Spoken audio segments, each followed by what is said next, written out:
नमस्कार दोस्तों, स्वागत है आपका A1 GK स्टडीज़ में। आज की वीडियो में हम लेकर आए हैं हिंदी के टॉप क्वेश्चन आंसर जो सभी परीक्षाओं के लिए महत्वपूर्ण होंगे। अगर आप किसी भी परीक्षा की तैयारी कर रहे हैं तो ये वीडियो आपकी सहायता करेगी, इसलिए वीडियो को आप लोग पूरा देखें।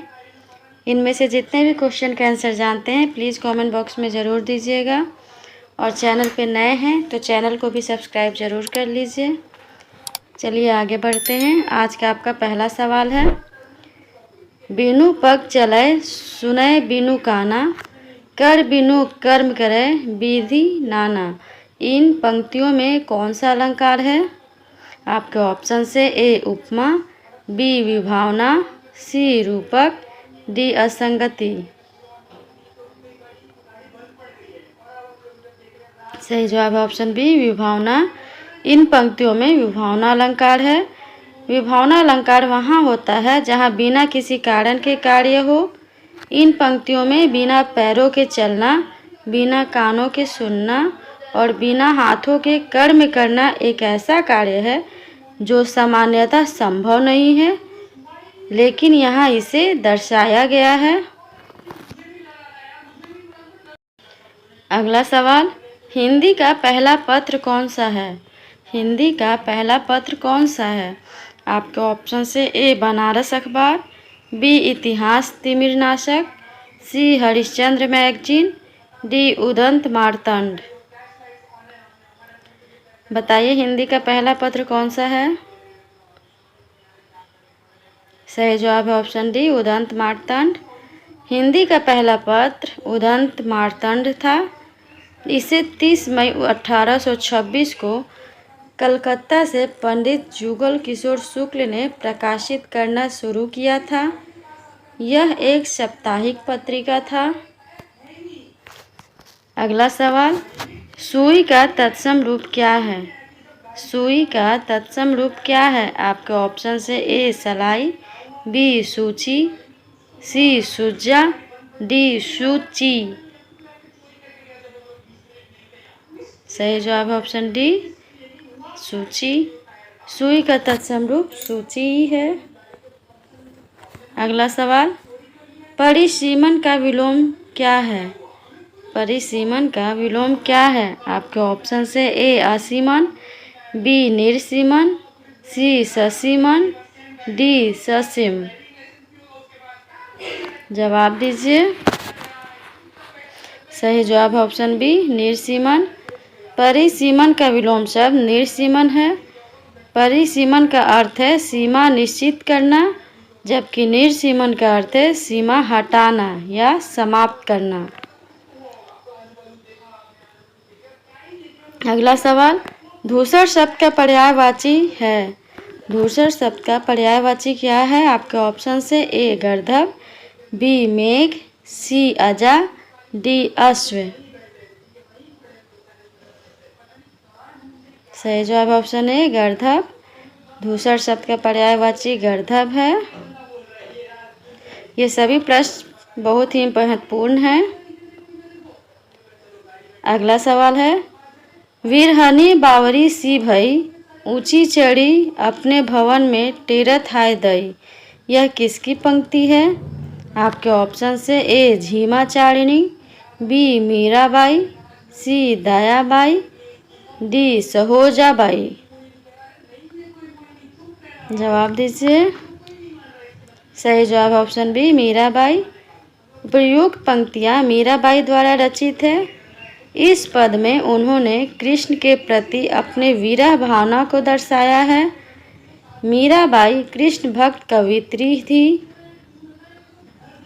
अगला सवाल, निर्बलता शब्द में उपसर्ग और प्रत्यय का सही विकल्प कौन सा है?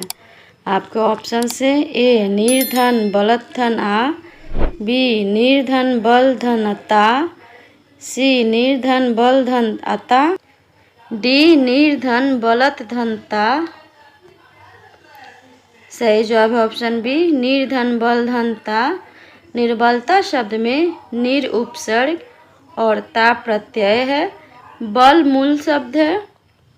अगला सवाल, कायर का भाववाचक संज्ञा है। कायर का भाववाचक संज्ञा क्या है? आपके ऑप्शन से ए कायरपन, बी कायरत्व, सी कायरता, डी अकायरता। सही जवाब है ऑप्शन सी कायरता। कायर शब्द का भाववाचक संज्ञा कायरता है। अगला सवाल, चिदंबरा पर ज्ञानपीठ पुरस्कार किसे प्राप्त हुआ था? चिदंबरा पर ज्ञानपीठ पुरस्कार किसे प्राप्त हुआ था? आपके ऑप्शन से ए मैथिली शरण गुप्त, बी सुमित्रा नंदन पंत, सी हरिऔध, डी रामधारी सिंह दिनकर।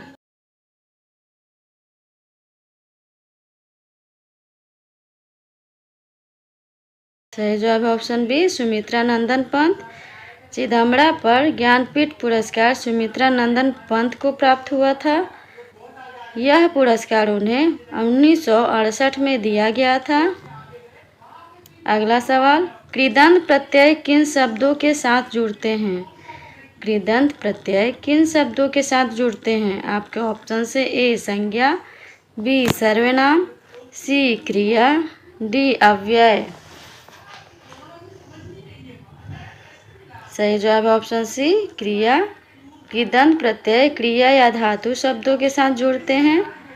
कृदंत प्रत्यय क्रिया के मूल रूप से जुड़कर नए शब्द बनाते हैं जिन्हें कृदंत कहते हैं। अगला सवाल, महान शब्द में त्व प्रत्यय जोड़ने से शब्द बनेगा। आपके ऑप्शन से ए महनीय, बी महत्ता, सी महानत्व, सी महत्व। बताइए महान शब्द में त्व प्रत्यय जोड़ने से कौन सा शब्द बनेगा? सही जवाब है ऑप्शन डी महत्व। महान शब्द में त्व प्रत्यय जोड़ने से महत्व शब्द बनता है। अगला सवाल, महावीर प्रसाद द्विवेदी ने आदिकाल को क्या संज्ञा दी है? आपके ऑप्शन से ए बीजवपन, बी आदिकाल, सी वीरगाथा काल, डी चारण काल।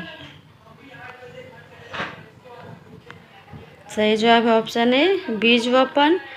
महावीर प्रसाद द्विवेदी ने आदिकाल को बीजवपन काल की संज्ञा दी है। अगला सवाल, हिंदी शब्द किस भाषा से लिया गया है? आपके ऑप्शन से ए सिंधी, बी फारसी, सी हिंदी, डी अरबी। जवाब दीजिए। सही जवाब है ऑप्शन बी फारसी। हिंदी शब्द की उत्पत्ति संस्कृत के सिंधु शब्द से हुई है। यह शब्द फारसी भाषा के माध्यम से हिंदी में आया है। जब फारसी भाषा में इस शब्द का प्रयोग हुआ तो यह हिंदू के रूप में प्रयुक्त हुआ, जो बाद में हिंदी में बदल गया। अगर चैनल पे नए हैं तो प्लीज़ चैनल को सब्सक्राइब ज़रूर कर लीजिए। अगला सवाल, कौन सा शब्द सरस्वती का पर्यायवाची नहीं है? आपके ऑप्शन से ए वीणा पानी, बी भारती, सी वाग्देवी, डी जाह्नवी। बताइए कौन सा शब्द सरस्वती का पर्यायवाची नहीं है? सही जवाब है ऑप्शन डी जाह्नवी। जाह्नवी गंगा नदी का एक अन्य नाम है, जबकि वीणा पानी, भारती और वाग्देवी सरस्वती के पर्यायवाची शब्द हैं। अगला सवाल, मैं, हम, तू, तुम आदि कौन सा सर्वनाम है? आपके ऑप्शन से ए संबंधवाचक, बी अनिश्चयवाचक, सी प्रश्नवाचक, डी पुरुषवाचक। जवाब दीजिए। सही जवाब है ऑप्शन डी पुरुषवाचक। मैं, हम, तू और तुम जैसे शब्द पुरुषवाचक सर्वनाम हैं। चलिए आगे बढ़ते हैं। अगला सवाल, निम्नलिखित में से महाप्राण व्यंजन कौन सा है? आपके ऑप्शन से ए क, च, ट, त, प, बी ख, छ, ठ, थ, फ, सी ग, झ, ड, द, ब, डी य, र, ल, व।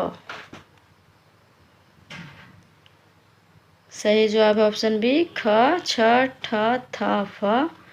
प्रत्येक वर्ण का दूसरा और चौथा वर्ण और चारों ऊष्म व्यंजन तलाब स, मूर्धन स, दंत स और ह महाप्राण व्यंजन में शामिल हैं। अगला सवाल, जब प्रथम पद संख्यावाची और द्वितीय पद संज्ञा हो तो कौन सा समास होता है? आपके ऑप्शन से ए द्विगु, बी कर्मधारय, सी तत्पुरुष, डी बहुव्रीहि। जवाब दीजिए। सही जवाब है ऑप्शन ए द्विगु। जब किसी समास में पहला पद संख्यावाचक और दूसरा पद संज्ञा हो तो द्विगु समास होता है। आगे बढ़ते हैं। अगला सवाल है, निम्नलिखित में से कौन सा योजक चिन्ह है? इनमें से कौन सा योजक चिन्ह है? जवाब दीजिए।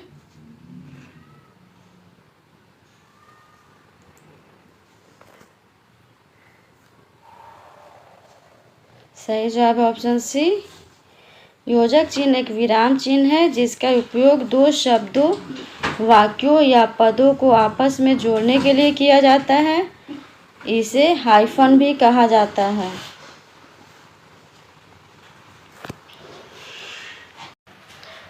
अगला सवाल, कौन से शब्द में विसर्ग है?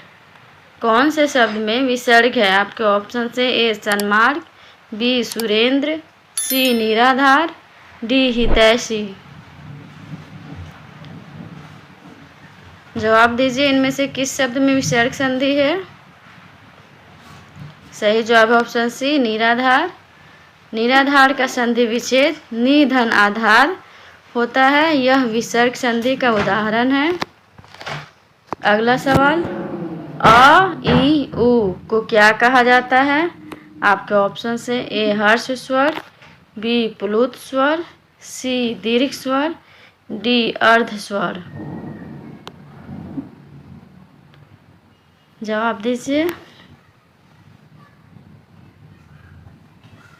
सही जवाब है ऑप्शन ए हर्ष स्वर। अ, ई, उ को हर्ष स्वर कहा जाता है।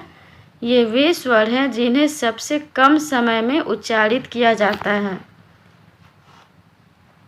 आज के लिए इतना ही। अगर वीडियो अच्छा लगा हो तो वीडियो को लाइक और चैनल पे नए हैं तो चैनल को सब्सक्राइब ज़रूर कर लीजिए। धन्यवाद।